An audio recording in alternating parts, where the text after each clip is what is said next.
Guys, അപ്പൊ നമ്മൾ ഇന്ന് എടുക്കാൻ പോകുന്നത് 10th പൊളിറ്റിക്കൽ സയൻസിലെ ചാപ്റ്റർ ആയിട്ടുള്ള പൊളിറ്റിക്കൽ പാർട്ടീസ് ആണ്. സോ നമ്മൾ ഈ ചാപ്റ്ററിൽ മെയിൻ ആയിട്ട് നോക്കാൻ പോകുന്നത് മീനിങ് ഓഫ് പൊളിറ്റിക്കൽ പാർട്ടീസ്. എന്താണ് പൊളിറ്റിക്കൽ പാർട്ടി? നമ്മൾ ഇവിടെ പറയുന്നുണ്ട് പൊളിറ്റിക്കൽ പാർട്ടി എന്ന് പറഞ്ഞാൽ പീപ്പിൾ ഹു കെയിം ടുഗദർ, അതായത് പല ഐഡിയോളജീസ് അല്ലെങ്കിൽ ഒരേ ഐഡിയോളജി ഉള്ള ഗ്രൂപ്പ്സ് അവർ ഒന്നിച്ചു ചേരുക. എന്തിനു വേണ്ടിയിട്ടാണ്? To contest elections and hold power in the government. അപ്പം ഗവൺമെന്റിൽ പവർ കിട്ടാനും എലക്ഷനിൽ പങ്കെടുക്കാനും വേണ്ടിയിട്ട് കുറച്ച് ആൾക്കാർ, ഒരേ ഐഡിയോളജി ഉള്ള കുറച്ച് ആൾക്കാർ ഒന്നിച്ചു ചേരുന്നതിനെയാണ് എന്ത് പറയുക? പൊളിറ്റിക്കൽ പാർട്ടീസ് എന്ന് പറയുക. സോ പൊളിറ്റിക്കൽ പാർട്ടീസ് നമ്മൾ പറയുന്നുണ്ട്, പൊളിറ്റിക്കൽ പാർട്ടീസിൽ 3 കോമ്പണൻസ് ഉണ്ടെന്ന് പറയുന്നുണ്ട്. എന്താണ് പൊളിറ്റിക്കൽ പാർട്ടീസിൽ? അതേ ലീഡേഴ്സ് ഉണ്ട്, പിന്നെ ഓൾസോ ആക്റ്റീവ് മെമ്പേഴ്സ് ഉണ്ട്, അതായത് അവിടെ ആക്റ്റീവായിട്ട് എന്താ പറയുക, ആക്റ്റീവായിട്ട് പാർട്ടിസിപ്പേറ്റ് ചെയ്യുന്ന മെമ്പേഴ്സ് ഉണ്ട്, പിന്നെ ഫോളോവേഴ്സ്, ജസ്റ്റ് അണികൾ, അതായത് ഈ ഒരു പാർട്ടിയിലുണ്ട് എന്ന് നമുക്ക് പറയാലോ, അങ്ങനെയുള്ള ആൾക്കാരും ഉണ്ട്. ഓക്കെ, ഇതാണ് പൊളിറ്റിക്കൽ പാർട്ടിന്റെ 3 കോമ്പണൻസ് വരുന്നത്. പിന്നെ പൊളിറ്റിക്കൽ പാർട്ടിന്റെ ഫങ്ഷൻസ് പറയുന്നുണ്ട്. ഫസ്റ്റ് ഫംഗ്ഷൻ എന്താണ്? Parties contest elections. പാർട്ടീസ് എന്ത് ചെയ്യും? എലക്ഷനിൽ പങ്കെടുക്കും. അതൊരു ടൈപ്പ് ഓഫ് ഫംഗ്ഷൻ ആണ് അല്ലെ. രണ്ടാമത് എന്താ വരുന്നത്? Put forward different policies and programmes. പല പോളിസീസും പ്രോഗ്രാംസും ഒക്കെ ഇവര് ഈ പൊളിറ്റിക്കൽ പാർട്ടീസ് കൊണ്ടുവരും, അതായത് ജനങ്ങൾക്ക് വേണ്ടിയിട്ട്. പിന്നെ മേക്കിംഗ് ലോസ്, അതായത് ലോസ് മേക്ക് ചെയ്യും ജനങ്ങൾക്ക് വേണ്ടിയിട്ട്, ജനങ്ങളുടെ നല്ലതിന് വേണ്ടിയിട്ട് ലോസ് ഒക്കെ മേക്ക് ചെയ്യും. പിന്നെ എന്തൊക്കെ ഫംഗ്ഷനാ വരുന്നത്? Party form and run governments. അപ്പൊ ഇലക്ഷനിൽ നിന്നിട്ട് വിജയിച്ചു കഴിഞ്ഞാൽ എന്ത് ചെയ്യും? അവര് ഗവൺമെന്റ് ഫോം ചെയ്യും ആൻഡ് ഗവൺമെന്റ് റൺ ചെയ്യും. പിന്നെ എന്താ വരുന്നത്? റോൾ ഓഫ് ഓപ്പോസിഷൻ, അതായത് നമ്മൾ ഈ പാർട്ടി ഇലക്ഷനിൽ നമ്മൾ പങ്കെടുത്തു, അപ്പൊ ഈ ഒരു പാർട്ടി തോറ്റു എന്ന് വിചാരിക്കുക, അതായത് കുറച്ച് ഭൂരിപക്ഷത്തിൽ തോറ്റു എന്ന് വിചാരിക്കുക. സോ അങ്ങനെയുള്ള പാർട്ടി എന്താവും? ഓപ്പോസിഷൻ പാർട്ടി ആവും. ഓപ്പോസിഷൻ പാർട്ടി എന്ന് പറയുമ്പോൾ പ്രതിപക്ഷം. ഓക്കെ, അപ്പൊ അവരെന്ത് ചെയ്യും? ഈ ഗവൺമെന്റിന്റെ അതായത് തെറ്റുകൾ അല്ലെങ്കിൽ ഗവൺമെന്റ് ചെയ്യുന്ന ചില കാര്യങ്ങൾ, അതൊക്കെ മിസ്റ്റേക്സ് ആണെങ്കിൽ അതിനൊക്കെ ക്രിട്ടിക്കലി ഇവർ അനലൈസ് ചെയ്യും, എന്നിട്ട് ക്രിട്ടിസൈസ് ചെയ്യും. പിന്നെ എന്താ ചെയ്യുന്നത്? പാർട്ടീസ് ഷേപ്പ് പബ്ലിക് ഒപ്പീനിയൻ, ജനങ്ങളുടെ ഒപ്പീനിയനെ ഷേപ്പ് ചെയ്യുന്നുണ്ട്. പിന്നെ parties it provide people access to government machinery and welfare schemes. അതായത് ഈ പാർട്ടീസിലൂടെ നമുക്ക് എന്തെങ്കിലും ആവശ്യം ഉണ്ടെങ്കിൽ നമുക്ക് പെട്ടെന്ന് ഒരു പാർട്ടി മെമ്പറിന്റെ വീട്ടിലേക്ക് പോവാം, എന്നിട്ട് അവരോട് പറഞ്ഞു കഴിഞ്ഞാൽ നമ്മുടെ ആവശ്യങ്ങൾ അല്ലെങ്കിൽ നമ്മുടെ പ്രശ്നങ്ങളൊക്കെ അവർ ശരിയാക്കി തരും അല്ലെ. അപ്പൊ നമുക്ക് നേരിട്ടൊരു ടോപ്പ് ആയിട്ടുള്ള ഒരു ലീഡറിന്റെ അടുത്തേക്ക് നമുക്ക് പോകാൻ പറ്റില്ല, നമുക്ക് അത്ര ആക്സസിബിലിറ്റി ഇല്ലെങ്കിൽ ഈ പാർട്ടിയിലെ ആൾക്കാരിലൂടെ നമുക്ക് നമ്മുടെ ആവശ്യങ്ങളൊക്കെ നേടിയെടുക്കാം. സോ അതാണ് എന്താ പറയാ, access, government machinery and welfare സ്കീംസിനൊക്കെ ഒരു പെട്ടെന്നുള്ള ഒരു ആക്സസ് കൊണ്ടുവരാൻ പറ്റുന്നുണ്ട്. പിന്നെ നമ്മൾ പറയുന്നത് എന്തുകൊണ്ടാണ് പാർട്ടി ആവശ്യമുള്ളത്? ഇപ്പൊ പാർട്ടി ഇല്ലാത്ത ഒരു നാടിനെ കുറിച്ച് ആലോചിച്ച് നോക്കുമ്പോൾ പാർട്ടി ഇല്ലെങ്കിൽ എന്താ ഉണ്ടാവുക? പാർട്ടി ഇല്ലെങ്കിൽ അവിടെ എല്ലാവരും എന്താ പറയാ മത്സരത്തിന്, അതായത് ഇലക്ഷന് നിൽക്കുന്ന എല്ലാവരും ഇൻഡിപെൻഡന്റ് ആയിരിക്കും, അതായത് അവരെന്താ പറയാ ഈ സ്വതന്ത്ര സ്ഥാനാർത്ഥികളായിരിക്കും. അവരൊരു പാർട്ടിന്റെ ബാനറിലല്ല വരുന്നത്. സോ അതുകൊണ്ട് തന്നെ ഈ ജയിച്ചിട്ടുള്ള ഇപ്പൊ ഇലക്ഷനിൽ ഈ ഇൻഡിപെൻഡന്റ് സ്ഥാനാർത്ഥികളൊക്കെ ജയിച്ചു എന്ന് വിചാരിക്കാം. സോ അവർക്കൊക്കെ എന്താണ്? ഡിഫറെന്റ് ഐഡിയോളജീസ് ആണ്. അപ്പൊ അവരൊരു ഗവൺമെന്റ് ഫോം ചെയ്താലും ആ ഗവൺമെന്റിലുള്ള എല്ലാ ആൾക്കാർക്കും ഡിഫറെന്റ് ഐഡിയോളജിയാണ്. അപ്പൊ ചില ആൾക്കാർക്ക് ലിബറലിസം അങ്ങനെയുള്ള കാര്യങ്ങൾ, അല്ലെങ്കിൽ മോഡേണൈസേഷൻ അല്ലെങ്കിൽ ടെക്നോളജീസിനൊക്കെ ഇമ്പോർട്ടൻസ് കൊടുക്കണം എന്നാണെങ്കിൽ ചിലർക്ക് അഗ്രികൾച്ചർ വർക്കേഴ്സ് അവർക്ക് ഇമ്പോർട്ടൻസ് കൊടുക്കണം എന്നായിരിക്കും. അപ്പം പലരുടെയും വ്യൂസ് പലതായിരിക്കും. സോ അങ്ങനെയുള്ള ഒരു എന്താ പറയാ, ഒരു ഗവൺമെന്റ് ഫോം ചെയ്തിട്ട് എന്താ കാര്യം? അതിനൊരു യൂട്ടിലിറ്റി ഇല്ല അല്ലെ, അല്ലെങ്കിൽ ഒരു അർത്ഥമില്ല. എന്തിനാണ് ഇവര് ഭരിക്കുന്നത് എന്നുള്ളൊരു അർത്ഥം ഉണ്ടാവില്ല അല്ലെ. സോ അതൊക്കെയാണ് ഈ നെസസിറ്റി. സോ പാർട്ടീസിന്റെ ആവശ്യം എന്തായാലും ഉണ്ടെന്ന് പറയുന്നു. പിന്നെ how many parties should we have? എത്ര പാർട്ടീസ് നമുക്ക് ഉണ്ട്, എത്ര ആവാം എന്നുള്ള രീതിയിൽ. അപ്പം നമുക്ക് എന്ന് പറഞ്ഞു കഴിഞ്ഞാൽ എത്ര പാർട്ടി വേണമെങ്കിലും എടുക്കാം. ഓക്കെ, ഇപ്പൊ നമ്മളിപ്പം രജിസ്റ്റർ ചെയ്തതിൽ 750 കൂടുതൽ പാർട്ടീസ് ഇലക്ഷൻ കമ്മീഷനിൽ രജിസ്റ്റർ ചെയ്തിട്ടുണ്ടെന്നാണ് പറയുന്നത്. പിന്നെ പല പാർട്ടി സിസ്റ്റംസ്, പല ടൈപ്പ് പാർട്ടി സിസ്റ്റംസ് ഉണ്ട്. വൺ പാർട്ടി സിസ്റ്റം എന്ന് പറഞ്ഞാൽ എന്താ? വൺ പാർട്ടി സിസ്റ്റം എന്ന് പറഞ്ഞു കഴിഞ്ഞാൽ ഒരേ ഒരു പാർട്ടി മാത്രമേ ഇലക്ഷനിൽ പങ്കെടുക്കാനോ അല്ലെങ്കിൽ എല്ലാ കാര്യങ്ങളും ഗവൺമെന്റിന്റെ എല്ലാ കാര്യങ്ങൾക്കും എല്ലാം കൺട്രോൾ ചെയ്യുന്നത് ഒരേ ഒരു പാർട്ടി ആയിരിക്കും. അതാണ് വൺ പാർട്ടി സിസ്റ്റം. ഇനി 2 പാർട്ടി സിസ്റ്റം ഉണ്ട്. 2 പാർട്ടി സിസ്റ്റം എന്ന് പറഞ്ഞാൽ എന്താ? 2 പാർട്ടി സിസ്റ്റം എന്ന് പറഞ്ഞു കഴിഞ്ഞാൽ ആക്ച്വലി അവിടെ കുറെ പാർട്ടികൾ ഉണ്ട്, പക്ഷെ 2 പാർട്ടിന്റെ ഇടയിലായിരിക്കും എന്തുണ്ടാവുക? പവർ പൊളിറ്റിക്സ് ഉണ്ടാവുക. ഇപ്പൊ നമ്മളൊരു ഇലക്ഷൻ നടത്തുവാണെങ്കിൽ ഈ ഒരു 2 പാർട്ടിയിൽ ആരെങ്കിലും ഒരാളായിരിക്കും ജയിക്കുക. സോ വിന്നിംഗ് പോസിബിലിറ്റീസ് 2 പാർട്ടിന്റെ ഉള്ളിൽ ഒതുങ്ങി നിൽക്കും. സോ അങ്ങനെയുള്ളതിനാണ് 2 പാർട്ടി സിസ്റ്റം എന്ന് പറയാം. പിന്നെ മൾട്ടി പാർട്ടി സിസ്റ്റംസ് ഉണ്ട്, അതായത് 2ൽ കൂടുതൽ പാർട്ടികൾ ജയിക്കാൻ ചാൻസസ് ഉള്ള അല്ലെങ്കിൽ പ്രോബബിലിറ്റി ഉള്ള അല്ലെങ്കിൽ പോസിബിലിറ്റി ഉള്ള അങ്ങനെയുള്ള സിസ്റ്റത്തിനെയാണ് മൾട്ടി പാർട്ടി സിസ്റ്റം എന്ന് പറയാം. ഓക്കെ, അപ്പൊ കുറെ പാർട്ടികൾക്ക് ജയിക്കാനുള്ള ഒരു എന്താ പറയുക ഒരു പോസിബിലിറ്റി ഉണ്ട്. അപ്പൊ ഇന്ത്യയൊക്കെ മൾട്ടി പാർട്ടി സിസ്റ്റം ആണ്. ഓക്കെ, അങ്ങനെ നമ്മൾ ഇവിടെ പാർട്ടിന്റെ പല സിസ്റ്റംസ് പറയുന്നുണ്ട്. പിന്നെ എന്താണ് അലയൻസ് അല്ലെങ്കിൽ എന്താണ് ഫ്രണ്ട്?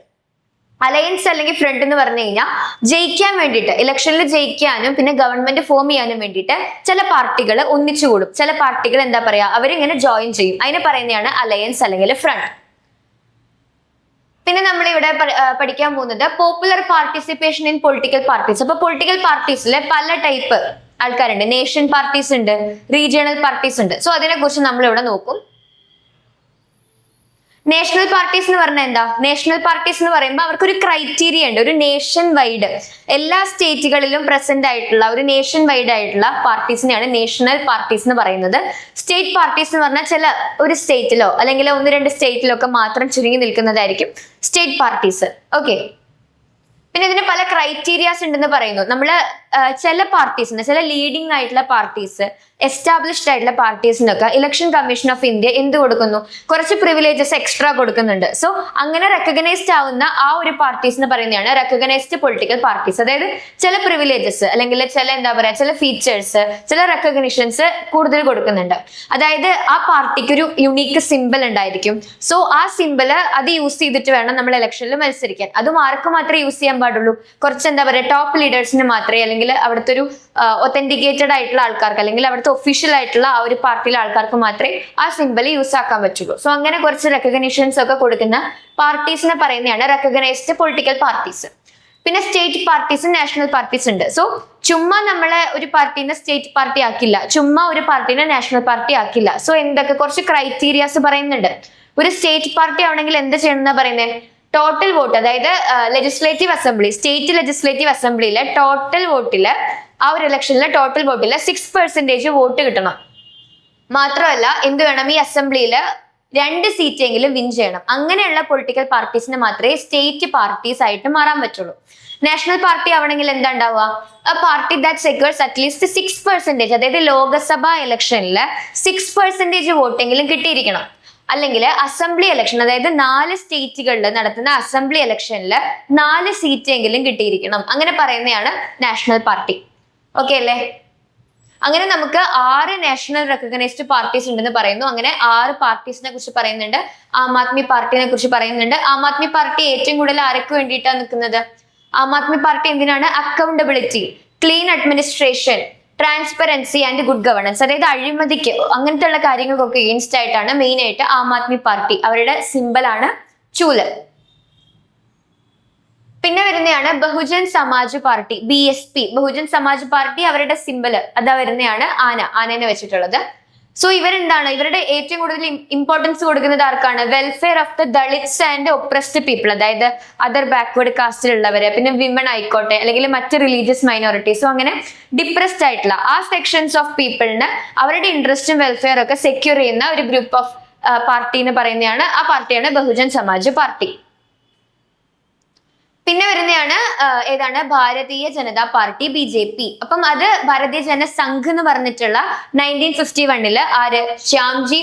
ശ്യാമപ്രസാദ് മുഖർജി അദ്ദേഹം കൊണ്ടുവന്നിട്ടുള്ള ഭാരതീയ ജനസംഘ്, അത് ഒന്നുകൂടെ പൊടി തട്ടി എടുത്തതാണ് ഭാരതീയ ജനതാ പാർട്ടി. ഇവർ ആർക്ക് വേണ്ടിയിട്ടാണ് നിലകൊള്ളുന്നത്? ഇവര് മെയിൻ ആയിട്ട് ഇന്ത്യന്റെ ഏൻഷ്യന്റ് കൾച്ചർ കൊണ്ടുവരിക. സോ അതിലുള്ള ഏൻഷ്യന്റ് കൾച്ചറിലെയും ട്രഡീഷനിലെയും നല്ല മൂല്യങ്ങളൊക്കെ കൊണ്ടുവരിക. അതാണ് ഇവരുടെ മെയിൻ ആയിട്ടുള്ള കാര്യം. അതിന്റെ ബേസിൽ മോഡേൺ ഇന്ത്യനെ ഉണ്ടാക്കുക. അതാണ് ഇവരുടെ മെയിൻ ആയിട്ടുള്ള കാര്യം. പിന്നെ ഇവരുടെ കൾച്ചറൽ നാഷണലിസം അല്ലെങ്കിൽ ഹിന്ദുത്വം, അത് ഇവരുടെ ഇമ്പോർട്ടന്റ് ആയിട്ടുള്ള ഒരു എലമെന്റ് ആണെന്ന് പറയുന്നുണ്ട്. പിന്നെ ഇവർ കുറെ കാര്യങ്ങൾ ചെയ്തു എന്ന് പറഞ്ഞിട്ടുണ്ട്. അതായത് ജമ്മു കാശ്മീരിനെ ഇൻകോർപ്പറേറ്റ് ചെയ്തിട്ടുണ്ട്. അതുപോലെ തന്നെ എന്താ പറയാ, ഒരു യൂണിവേഴ്സൽ കോഡ് അത് കൊണ്ടുവന്നിട്ടുണ്ടെന്ന് പറയുന്നു. അങ്ങനെ പല കാര്യങ്ങളും ഇവർ കൊണ്ടുവന്നിട്ടുണ്ട്. പിന്നെ ഇവർ NDA, അതായത് 1998 പല റീജിയണൽ ഗ്രൂപ്പ്സ്, റീജിയണൽ പാർട്ടീസിനെയൊക്കെ ഒന്നിച്ചു കൂട്ടിയിട്ട് ഇവർ NDA എന്ന് പറഞ്ഞിട്ടുള്ള, അതായത് നാഷണൽ ഡെമോക്രാറ്റിക് അലയൻസ് ഇവർ ഫോം ചെയ്തു. ഓക്കെ, അപ്പൊ ഇപ്പൊ ഭരിക്കുന്നത് നമ്മുടെ NDA, അതായത് BJP ആണ്. നെക്സ്റ്റ് വരുന്നതാണ് communist party of India, Marxist. Okay, ഇപ്പൊ ഇത് വരുന്നത് 1964 ഇവര് മെയിൻ ആയിട്ട് ആർക്കാണ്? വർക്കേഴ്സ്, പെസൻസ്, പൂർ, അവരുടെയൊക്കെ ഉന്നമനത്തിന്, അവരുടെ വെൽഫെയറിന് വേണ്ടിയിട്ടാണ് നിലകൊള്ളുന്നത്. ഓക്കെ, ഇതൊക്കെ നാഷണലിസ്റ്റ് പാർട്ടികളാണ്. പിന്നെ വരുന്നതാണ് INC, ഇന്ത്യൻ നാഷണൽ കോൺഗ്രസ്. നമുക്കറിയാം നമ്മുടെ ഇന്ത്യൻ ഇൻഡിപെൻഡൻസിന്റെ മുന്നേ ആ ഒരു മൂവ്മെന്റ് നടക്കുന്ന സമയത്ത് ഒക്കെ, അത് കഴിഞ്ഞിട്ടും ഒക്കെ ഭയങ്കര ആക്റ്റീവായിട്ട് പാർട്ടിസിപ്പേറ്റ് ചെയ്തൊരു പാർട്ടിയാണ് ഇന്ത്യൻ നാഷണൽ കോൺഗ്രസ് അല്ലെങ്കിൽ INC. നമ്മൾ അതിനെ കോൺഗ്രസ് പാർട്ടി നമ്മൾ വിളിക്കും. ഓക്കെ, പിന്നെ നമ്മൾ ഈ ഒരു പാർട്ടിനെ കുറിച്ച് പറയുന്നു, പാർട്ടിയുടെ തത്വങ്ങളെ കുറിച്ച് പറയുന്നു. എന്താണ് എപ്പോഴും ഒരു ഡെവലപ്മെന്റ് കൊണ്ടുവരുമ്പോൾ ഒരു ഹ്യൂമൻ ഫേസിൽ തിങ്ക് ചെയ്യുന്ന, അതായത് ജനങ്ങൾക്ക് ഇതെങ്ങനെ ബെനിഫിഷ്യൽ ആവും, അല്ലെങ്കിൽ ജനങ്ങൾക്ക് ഇതെങ്ങനെ എന്തെങ്കിലും പ്രശ്നം വരുമോ, അങ്ങനെ ഒരു ഹ്യൂമൻ ഫേസ് വിചാരിച്ചിട്ട് തിങ്ക് ചെയ്യുന്ന ഒരു പാർട്ടിയാണ് ഈ ഇന്ത്യൻ നാഷണൽ കോൺഗ്രസ്. പിന്നെ കുറച്ചു കാലം കഴിഞ്ഞപ്പോൾ ഒരു 1990s ആ ഒരു സമയത്തൊക്കെ ആയപ്പോഴേക്കും ഈ ഒരു കോൺഗ്രസിന്റെ സപ്പോർട്ട് ചെറുതായി കുറഞ്ഞു വന്നു. എന്നിരുന്നാലും ഇപ്പോഴും ഈ ഒരു പാർട്ടി നിലനിൽക്കുന്നുണ്ട്, ഭയങ്കര ആക്റ്റീവ് ആണെന്ന് പറയുന്നുണ്ട്. പിന്നെ ഇവര് സെക്യുലറിസത്തിനും വെൽഫെയർ ഓഫ് ദ വീക്കർ ഒക്കെയാണ് ഇമ്പോർട്ടൻസ് കൊടുക്കുന്നത്. അതുപോലെ നമ്മുടെ നാഷണൽ പീപ്പിൾസ് പാർട്ടി NPP, അവരുടെ ചിഹ്നമാണ് ഈ ഒരു ബുക്ക് പോലെയുള്ള ആ ഒരു ചിഹ്നം NPPന്റെ ആണ്. ഇത് ആക്ച്വലി ഫസ്റ്റത്തെ നോർത്ത് ഈസ്റ്റ് ഇന്ത്യയിൽ ഒരു നാഷണൽ പാർട്ടി ആയിട്ട് റെക്കഗ്നൈസ് ചെയ്തിട്ടുള്ള ആദ്യത്തെ പാർട്ടിയാണ് NPP. ഓക്കെ അല്ലേ? അപ്പം ഈ പാർട്ടി എന്ന് പറയുന്നത് മെയിൻ ആയിട്ടുള്ളത് മേഘാലയയിലാണ്. ഈ ഒരു ഗവൺമെന്റ് മെയിൻ ആയിട്ട് ഇതിന്റെ എന്താ പറയാ ബേസ് ഉള്ളത്. മറ്റു പല ആ ഒരു നോർത്ത് ഈസ്റ്റേൺ ഏരിയകളിലും ഈ ഒരു പാർട്ടീന്റെ സാന്നിധ്യമുണ്ട്. ഓക്കെ, അപ്പൊ പിന്നെ സ്റ്റേറ്റ് പാർട്ടീസ് എന്താണെന്ന്, സ്റ്റേറ്റ് പാർട്ടി നമ്മൾ പറഞ്ഞത് ഒരു സ്റ്റേറ്റിൽ ഒതുങ്ങി നിൽക്കുന്ന, അല്ലെങ്കിൽ 1-2 സ്റ്റേറ്റിലൊക്കെ ഒതുങ്ങി നിൽക്കുന്ന പാർട്ടീസ് ആയിരിക്കും. അതിനെ റീജിയണൽ പാർട്ടീസ് നമ്മൾ വിളിക്കുന്നുണ്ട്. ഇങ്ങനെ പല ടൈപ്പ് സ്റ്റേറ്റ് പാർട്ടീസ് നമ്മുടെ അവിടെ ഉണ്ടെന്ന് പറയുന്നുണ്ട്. പിന്നെ ചാലഞ്ചസ് ടു പൊളിറ്റിക്കൽ പാർട്ടീസിന്റെ ചാലഞ്ചസ്, എന്തൊക്കെ ചാലഞ്ചസ് ആണ് പൊളിറ്റിക്കൽ പാർട്ടി അഭിമുഖീകരിക്കുന്നത്? ഒന്നാമത്തെ, lack of internal democracy within the parties. പാർട്ടിയുടെ ഉള്ളിൽ തന്നെ ഡെമോക്രസി ഇല്ല. അതായത് പാർട്ടിയുടെ ഉള്ളിൽ തന്നെ ഒരുമാതിരി ഏകാധിപത്യം ഭരണമാണ് ഉള്ളത്. അതായത് ടോപ്പ് ലീഡേഴ്സ് തീരുമാനിക്കും, ബാക്കി എല്ലാവരും അനുസരിക്കും. അതായത് അവിടുത്തെ ആൾക്കാരെ, അതായത് പ്രസിഡന്റിനെയോ സെക്രട്ടറിനെയോ ഒക്കെ എലക്ട് ചെയ്യാൻ പോലും ബാക്കി മെമ്പേഴ്സിന് അധികാരമില്ല. ഓക്കെ, അങ്ങനത്തെ ഉള്ളൊരു ഒരു ചാലഞ്ച് ആണത്. അത് മിക്ക പൊളിറ്റിക്കൽ പാർട്ടീസിലും ആ ഒരു ചാലഞ്ച് ഉണ്ടെന്ന് പറയുന്നു. പിന്നെ മെയിൻ ആയിട്ട് പറയുന്നത് ഡൈനാസ്റ്റിക് സക്സഷൻ. ഇപ്പൊ ഞാനൊരു പൊളിറ്റിക്കൽ ലീഡർ ആണെങ്കിൽ ഞാൻ എന്ത് ചെയ്യും? ഒന്നില്ലെങ്കിൽ എന്റെ മക്കളെ, എന്റെ ഫാമിലി മെമ്പേഴ്സ്, അല്ലെങ്കിൽ എന്റെ അത്രയും ഫേവറേറ്റ് ആയിട്ടുള്ള ആൾക്കാരെ അടുത്ത ലീഡർ ആക്കിയിട്ട് ഞാൻ മേ ബി പൊളിറ്റിക്സിൽ നിന്നിട്ട് റിട്ടയർ ആവും. സോ അങ്ങനത്തെ ഉള്ളൊരു സക്സഷൻ, അതായത് ശരിക്കും ഡിസർവിങ് ആയിട്ടല്ല, നമുക്ക് നമ്മുടെ എന്താ പറയാ ഫാമിലി മെമ്പേഴ്സിന് കൊടുക്കണം, അങ്ങനെയുള്ള ഒരു ഫീലില് ഒരു നെപ്പോട്ടിസം, അങ്ങനെ ഒരു കാര്യത്തില് പൊളിറ്റിക്സ് ഇപ്പൊ വന്നുകൊണ്ടിരിക്കുകയാണ്. അതൊരു വലിയ ചാലഞ്ചാണ്. മൂന്നാമത്തെ എന്താ പറയുന്നത്? Growing role of money and muscle power in parties. ഇപ്പൊ ഇലക്ഷൻ സമയമൊക്കെ ആണെങ്കിൽ എന്താണ്, കാശ് കൊടുത്ത് വോട്ട് വാങ്ങുക, അല്ലെങ്കിൽ ഇപ്പൊ ഞാൻ കുറെ ഇൻവെസ്റ്റ് ചെയ്തു, ഞാനൊരു കോർപ്പറേറ്റ് ആരെങ്കിലും ആണ് നേതാവാണെങ്കിൽ ഞാനൊരു പാർട്ടിക്ക് കുറെ ഇൻവെസ്റ്റ് ചെയ്തു. സോ എന്റെ ഇൻഫ്ലുവൻസ് ആ പാർട്ടിയിൽ ഉണ്ടാവും. ഈ പാർട്ടി ജയിച്ചിട്ട് ഇലക്ഷനിലൊക്കെ ജയിച്ചിട്ട് ഒരു ഗവൺമെന്റ് ആവുകയാണെങ്കിൽ എന്റെ ഇൻഫ്ലുവൻസ് ആ പാർട്ടിയിൽ ഉണ്ടാവും. ഇപ്പൊ ഞാൻ എന്റെ ആവശ്യത്തിന് വേണ്ടിയിട്ട് ഞാൻ എന്തെങ്കിലും കാര്യങ്ങൾ ചെയ്യാൻ പറഞ്ഞു കഴിഞ്ഞാൽ, വല്ല പോളിസീസ് പ്രോഗ്രാംസ് കൊണ്ടുവരാൻ പറഞ്ഞു കഴിഞ്ഞാൽ ഈ ഒരു പാർട്ടി ആ ഒരു ഗവൺമെന്റ് അത് ചെയ്തു തരും. ബിക്കോസ് ഞാനാണ് കാശ് കൊടുത്തത്. അപ്പൊ അതുപോലെ മസിൽ പവർ. പിന്നെ ക്രിമിനൽസ് ഒക്കെ കുറെ എന്താണ് ഇപ്പം ഇലക്ഷനിലൊക്കെ കണ്ടസ്റ്റ് ചെയ്യുന്നുണ്ട്. സോ അതൊക്കെ ഒരു ചാലഞ്ച് ആയിട്ട് ഇവിടെ പറയുന്നുണ്ട്. പിന്നെ വരുന്നത് decline in the ideological difference among the parties. അതായത് മുൻകാലങ്ങളിലൊക്കെ നമ്മൾ പാർട്ടികളെ നോക്കുകയാണെങ്കിൽ പല പാർട്ടിക്കും പല പല ഐഡിയോളജീസ് ആണ്. ചില പാർട്ടീസ് ചിലപ്പം ഈ സോഷ്യലിസം, സെക്യുലറിസം ഒക്കെ ആയിരിക്കും. ചില പാർട്ടീസിന് ക്യാപിറ്റലിസം ആയിരിക്കും. ചില പാർട്ടീസ് എന്തായിരിക്കും, വല്ല റിലീജിയൻ ബേസ്ഡ് ഒക്കെ ആയിട്ടായിരിക്കും അല്ലെ, ആ ഒരു റിലീജിയന്റെ ഉന്നമനത്തിന്. പക്ഷെ ഇപ്പൊ നോക്കുകയാണെങ്കിൽ എല്ലാ പാർട്ടിക്കും ഒരുപോലെ സെയിം ഐഡിയോളജി പോലെ തോന്നും. അതായത് ഐഡിയോളജിക്കലി ഡിഫറെന്റ് ആയിട്ടൊന്നും തോന്നുന്നില്ല. ഇപ്പൊ പണ്ടത്തെ ഈ സോഷ്യലിസം ഒക്കെ പറഞ്ഞിരുന്ന ആൾക്കാര് ഇപ്പൊ എന്താണ് ക്യാപിറ്റലിസത്തിലേക്കൊക്കെ മാറി. അതായത് എന്താ പറയാ, ഐഡിയോളജീസ് ഒക്കെ ഒരുപോലെ തോന്നി തുടങ്ങി. സോ അതൊരു വലിയൊരു പോരായ്മയാണെന്ന് പറയുന്നു. പിന്നെ how can parties B reformed? Parties എങ്ങനെ നമുക്ക് റിഫോം ചെയ്യാന്നാണ് പറയുന്നത്. പാർട്ടീസ് എങ്ങനെ റിഫോം ചെയ്യാം? കുറച്ച് കാര്യങ്ങൾ പറയുന്നുണ്ട്. Constitution was amended to prevent elected MLAs and MPs from changing parties. അപ്പൊ ചില ആൾക്കാർ എന്ത് ചെയ്യും, കാലുമാറും. അതായത് ഇപ്പൊ ഞാൻ ഗവൺമെന്റിൽ ഞാൻ ജയിച്ചു, ഇലക്ഷനിൽ ജയിച്ചു. സോ ഞാനിപ്പോ ഈ പാർട്ടിയിൽ ആണ്, ബട്ട് ഞാൻ ഇലക്ഷനിൽ ജയിച്ചു. അപ്പൊ എന്നോട് വേറെ പാർട്ടി പറയുകയാണ്, നീ അങ്ങോട്ടേക്ക് വന്നു കഴിഞ്ഞ് കഴിഞ്ഞാൽ ഞങ്ങൾ നിനക്ക് കൂടുതൽ കാശ് തരാം, അല്ലെങ്കിൽ എന്തെങ്കിലും വലിയ പൊസിഷൻ തരാമെന്ന് പറയുമ്പോൾ ഞാൻ എന്റെ പാർട്ടീനെ വിട്ടിട്ട് വേറെ പാർട്ടിയിലേക്ക് പോവാം. സോ അതൊരു എന്താ പറയാ, ഒരു ട്രസ്റ്റ് ഇഷ്യൂ ഉള്ള ഒരു കാര്യമല്ലേ. സോ അതിപ്പോ പൊളിറ്റിക്സിൽ ഭയങ്കരമായിട്ട് വരുന്നുണ്ട്. സോ അതിനെ എതിർക്കാൻ വേണ്ടിയിട്ട് പല റിഫോംസ് വരുന്നുണ്ട്. പിന്നെ അതുപോലെ തന്നെ ക്രിമിനൽസിനെ, പിന്നെ മണി പവർ ഒക്കെ ഇലക്ഷനിൽ യൂസ് ചെയ്യാൻ പാടില്ല, അങ്ങനെയുള്ള രീതിയിൽ സുപ്രീം കോർട്ടിൽ നിന്ന് ഓർഡർ ഒക്കെ വന്നിട്ടുണ്ട്. പിന്നെന്താ വരുന്നത്, election commission passed to hold their organisation election and file their income tax returns. അതായത് ഇലക്ഷൻ, അതായത് ഈ ഒരു പാർട്ടിന്റെ ഉള്ളിൽ തന്നെ അവിടെ പ്രസിഡന്റ്, സെക്രട്ടറി, പിന്നെ ട്രഷറർ, അതിനൊക്കെ വേണ്ടിയിട്ട് ഓർഗനൈസേഷണൽ ഇലക്ഷൻസ് അതിന്റെ ഉള്ളിൽ തന്നെ നടത്തണം എന്നുള്ള രീതിയിൽ പറയുന്നു. പിന്നെ ഇൻകം ടാക്സ് റിട്ടേൺസ് ഒക്കെ കാണിക്കണം എന്ന് പറയുന്നു. പിന്നെ internal affairs of the political parties, അതായത് പൊളിറ്റിക്കൽ പാർട്ടീസിന്റെ ഇന്റേണൽ ആയിട്ടുള്ള അഫയേഴ്സ്, ഉള്ളിലത്തെ കാര്യങ്ങളൊക്കെ നല്ല റെഗുലേറ്റ് ചെയ്യണം. അതായത് സാധാരണക്കാർക്ക് വരെ, സാധാരണ പാർട്ടി മെമ്പേഴ്സിന് അല്ലെങ്കിൽ അണികൾക്ക് വരെ ഒരു വോയിസ് അങ്ങനെ ഉണ്ടാവുന്ന രീതിയിലൊക്കെ കൊണ്ടുവരണം. പിന്നെ to give a minimum number of tickets about 1/3 to women candidates, അതായത് കുറച്ച് കൈൻഡ് ഓഫ് റിസർവേഷൻ കൊണ്ടുവരണം. അല്ലെ, ഇപ്പൊ വിമന് ഇത്ര ഏരിയ അല്ലെങ്കിൽ ഇത്രമാത്രം മെമ്പർഷിപ്പ് വിമണിന് കൊടുക്കണം, അങ്ങനെയുള്ള രീതിയിൽ കൊണ്ടുവരണം എന്ന് പറയുന്നുണ്ട്. പിന്നെ should be state funding of election. Okay, അപ്പൊ എലക്ഷന് സ്റ്റേറ്റ് കുറച്ച് ഫണ്ട് ചെയ്യണം എന്ന് പറയുന്നു. എത്രത്തോളം എലക്ഷനിൽ എത്രത്തോളം വോട്ട് കിട്ടി അതിനനുസരിച്ചിട്ട് സ്റ്റേറ്റ് ഫണ്ട് ചെയ്യണം എന്ന് പറയുന്നു.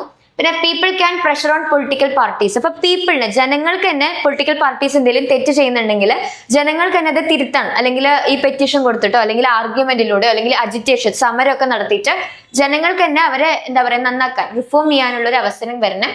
പിന്നെ political parties can improve if those who want this. അതായത് പൊളിറ്റിക്കൽ പാർട്ടീസിന്റെ ഉള്ളിൽ തന്നെ, അതായത് പുതിയ നല്ല മെന്റാലിറ്റി ഉള്ള, നല്ല മൈൻഡ് സെറ്റ് ഉള്ള അങ്ങനെയുള്ള ആൾക്കാർ പൊളിറ്റിക്കൽ പാർട്ടിയിലേക്ക് വരുവാണ്. ഈ അഴിമതി അതൊന്നും ഇല്ലാതെ നല്ല രീതിയിൽ ഭരിക്കണം എന്നുള്ള മൈൻഡ് സെറ്റ് ഉള്ള ആൾക്കാർ പൊളിറ്റിക്കൽ പാർട്ടീസിന്റെ ഉള്ളിലേക്ക് വരുവാണെങ്കിൽ എന്താണെങ്കിലും ആ ഒരു പാർട്ടി റിഫോംഡ് ആവും അല്ലെങ്കിൽ റിഫൈൻഡ് ആവും. സോ അങ്ങനെയുള്ള കാര്യങ്ങളൊക്കെ വരണം എന്ന് പറയുന്നുണ്ട്.